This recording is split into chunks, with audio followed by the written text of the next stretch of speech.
listeners. Let's do this. Let's do this. Wanda in the house. Yay! So, Wanda, you are a filmmaker and a director using the arts as a way of communication. I'm a big fan. Aw. Yes, I'm a big fan. I am a big fan. We need you, fans. Yes, yeah. And you have a film that you've done. Yes. Specifically for mental health related. Are you listening? Yes. The full title, just because there's a number of Are You Listenings out there, is Are You Listening? A Pathway to Empathy. So, yeah, that's the full title. I love it. And some of our people got to see it at the conference. What came out of our conference was this idea of, in the incubator, we want to support people because now people are starting to speak up about their stories. Yes. And on the other end, we're all like, I know I'm supposed to accept this. I know I'm trying to end the stigma, but this makes me feel uncomfortable. I don't know what to say. I want to fix it. Like we all have our responses. Your film, I think, could really help people with their process of knowing how to be empathetic, how to listen. Can you maybe tell us a little bit about your film and just even like where did this film come from? Like how did it get started? Sure.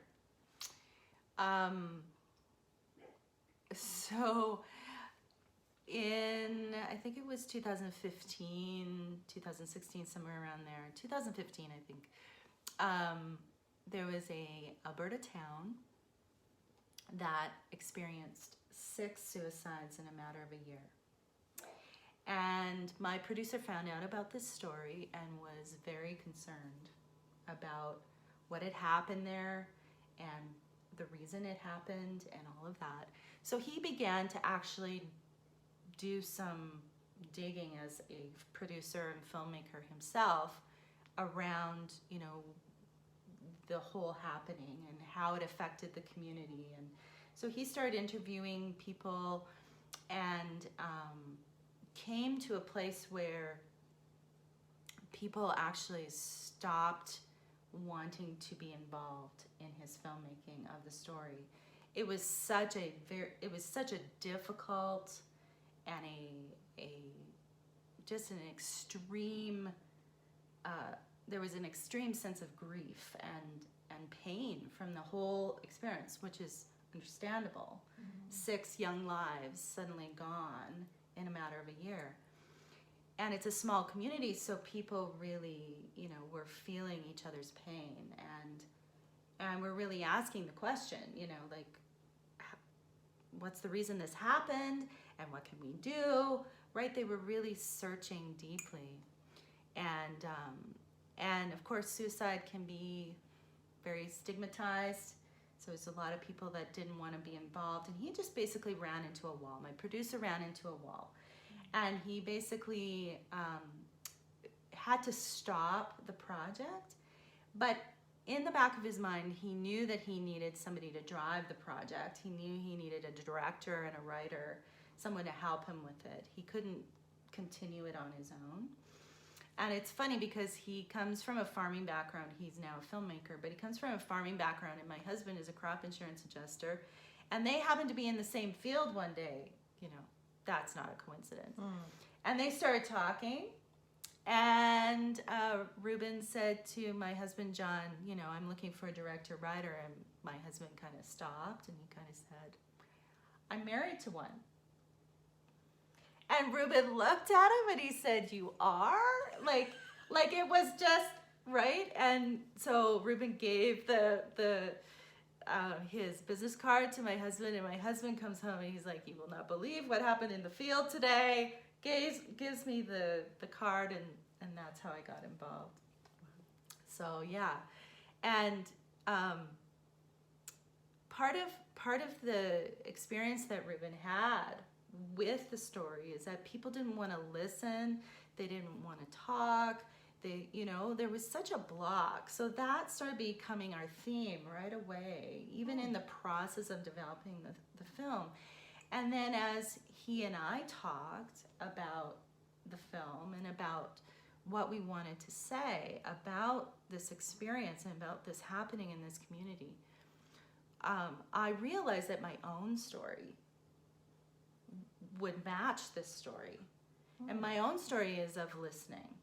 So mentors and people that were teachers, they saw me. They saw who I was, and they listened to me, and they picked me up, right? And they helped me grow. They gave me confidence. They saw who I was. And so that listening aspect and really seeing someone and not trying to make them be someone else other than who they are, that whole idea became part of the film. So it was really a matching of what happened tragically in the community and my own story.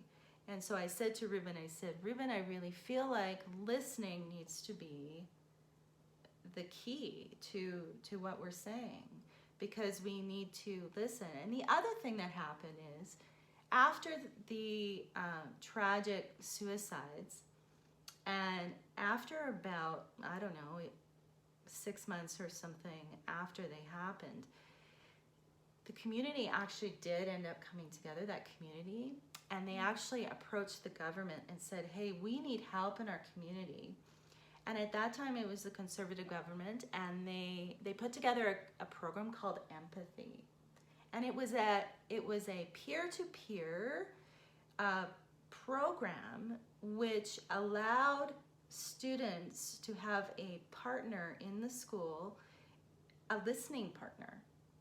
And basically, the government created, with psychologists and doctors and counselors and suicide prevention specialists, they created this program and taught the students how to listen to one another.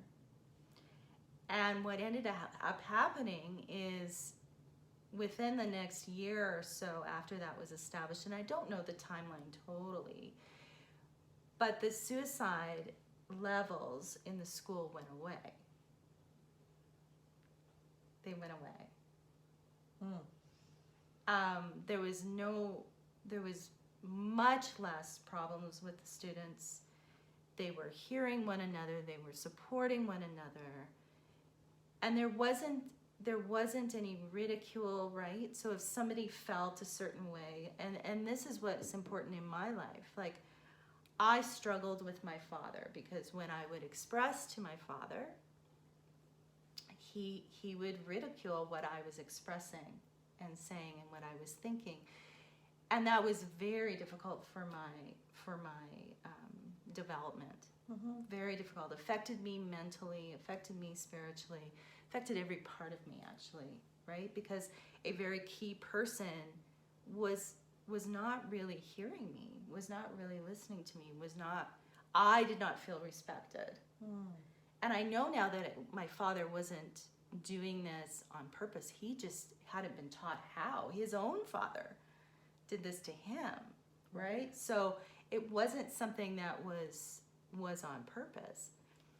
But we know, and I know, that the peer-to-peer program worked because there was no ridicule. There was no, they were listening and hearing one another and supporting one another. So when we knew that, we knew empathy needed to be part of the story as well. So we kept it in the title as well. And so yeah, that's basically the background to the film and why it was made the way it was. Yeah, so we wanted to model listening. The bottom is to model listening, right? So we took, I wrote Josie. She actually represents me, a mental health advocate in the community, who goes into different situations and models how to listen. So that's basically the story. Wow, that's phenomenal. I feel like this is going to help, and probably has helped so many people. What is your hope that this film will do? Well, one of the things that I have learned through my story And one of the things that we really wanted to share with the community, because we had even while developing the film, we had many people say, like, I don't know what to do about this. Mm-hmm. I don't know what to do about suicide. I don't know how to talk about it. I don't know how to respond to it. I don't have the credentials to respond to it. Is it even possible for me to help? Right? And one of the things that we wanted to get across is that you don't need credentials. Mm-hmm. Yeah. Right? Like, you don't need to be a professional psychologist to help. Mm-hmm. And I'm not saying that psychologists or counselors are not important. They are essential. We need them, right? And I have been in therapy for many years myself, and will continue to do that just to be a healthy person, right? It's a good thing to do. However, right, I think the key is that we want people to realize that they have 2 ears and 1 mouth for a reason. Yeah. And I'm not trying to be facetious or mean in saying that. I'm just saying we have more ears than mouth. And I think, at times, and I do this too. We all do. I try to fix. Yeah. Oh. I try to fix. That's because we're women. Yeah. And we get things done. Totally. It is a temptation all the time. Totally. Yeah. And I just caught myself fixing this past weekend, right? And I was like, what are you doing? So we try to fix, and our hearts are so heavy with this, right? I mean, suicide and mental health is such a major issue in our culture, in our society, and we need to work on it together. That's why I love what you do, Connie. It's because you're working together, you're helping a community work together on mental health. So yes, what was I talking about? Yeah, what you're hoping. My hope is that people will see that they can listen. That they don't have to say anything. They don't have to have the answers, right? We want so much to have the answers. I want to have the answers, right? But we don't need to have the answers. We can just listen. And I have read so many reports and articles since we actually wrote the film that came out after we wrote the film and after the film was out, that just being there for someone, just being in the room and looking at them and having them look back at you and just letting them talk, a lot of times, not all the time, but a lot of times it diffuses what's going on. It's true. It rewires the brain. Yeah. Yeah. Powerful. Yeah, so we really want, that is the key. We want people to know that they have the tool. 2 tools, yeah. Yeah. That they have 2 tools and they don't have to use their mouth. Wow. I think that this year, because it's interesting, I don't know, this keeps coming up. Like, you're the 4th interview I've had, not that has made a film, but that's talked about listening. And it's almost like this is the next conversation. And your film, it plays a huge role in helping people understand this. Because as simple as it is, I don't know why, it's hard to wrap our heads around. Yeah, one of the, we had a sold out crowd at the first public screening. And there were a number of parents in the lineup to come in. And there was standing room only. And a number of them were like there to find the answer, to fix whatever is going on with their teen right now. In 5 minutes, I want to know what to do. Yeah. Right? And the other takeaway that I really want people to hear is that it is not a quick fix. Yeah. Yeah. It is a habit. So just listen. every day. Even if it's for 5 minutes a day, just listen. Wow. And I felt so bad because there were a couple of parents who left our screenings angry because they didn't feel like they got an answer, right? And I'm not saying that listening is the perfect answer. It's the foundation, though. It's the foundation. It's not the answer. Yeah. And nothing is, though. Like, this is complicated. This is not an easy, quick fix. But I have listened to myself. That's the other thing. Listen to yourself. Yeah, we don't do that enough. No. If we can't listen to ourselves, how can we do that for others? So if you are feeling anxious about something, listen to it. Yeah, don't try to hide it. Don't try to stuff hide it away. No. We're so afraid of our own emotion. Totally. Which is just telling us a story. Yes. Of how we're doing. Yes. Yeah. So we have to listen to each other or ourselves and then listen to those around us. And it doesn't take a long time, but it has to be a habit. Yeah. And I feel like part of my story in my life, that's what I was brought to earth to do. That's why God created me, was to share that just listening 5 minutes a day or making listening a habit is life-changing. I don't know what I would be or where I would be without my teacher who really saw me, my Sunday school teachers, I have a couple of friends who were, about 10 years older than me. They really listened to me. I don't know where I would be without them. And then my husband, I ended up marrying him because he was such a good listener. Yay! What a win! Such a good listener. Yes. Yeah. Wow. Right? Yeah. So yeah, I really, that's my story, is we all need to listen to each other. And I feel really heard by you today. Thank you. Oh, you're so welcome. Yeah.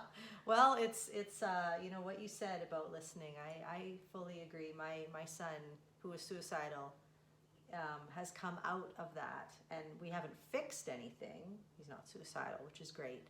Has come from when I stopped trying to control, stopped trying to fix, and just listened. And one of my closest friends actually has struggled with suicide her entire life, thoughts of suicide.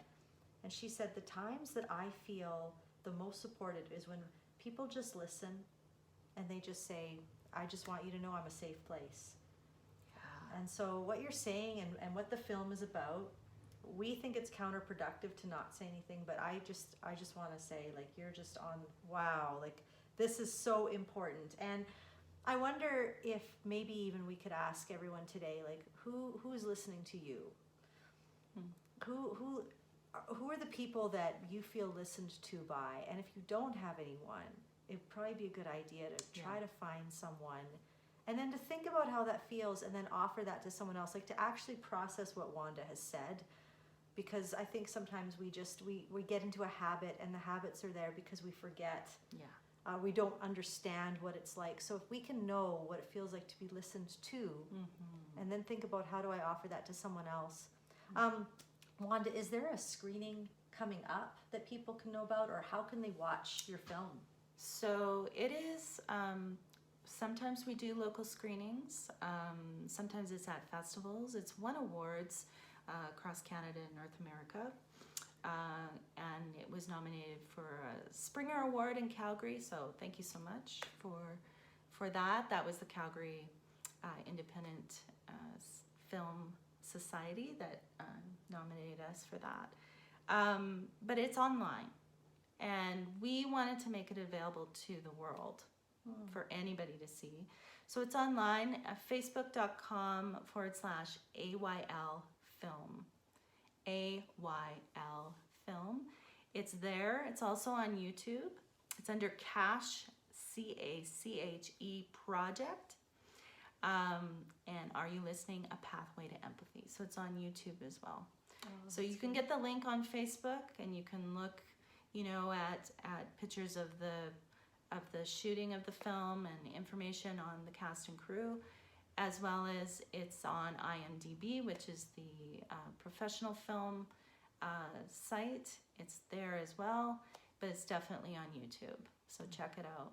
That's great. It's on my website as well. If that is too much and you can't figure that out, go to reinholdtproductions.ca. It's on the front page. And I'll make sure we include it in the YouTube link for sure. Sounds good. Yeah, and I just have to say, anytime someone uses the arts to get a message across, I just think that's fabulous. So, Gosh, thanks. no, so thanks, Wanda. Thank you for all you do. You're welcome.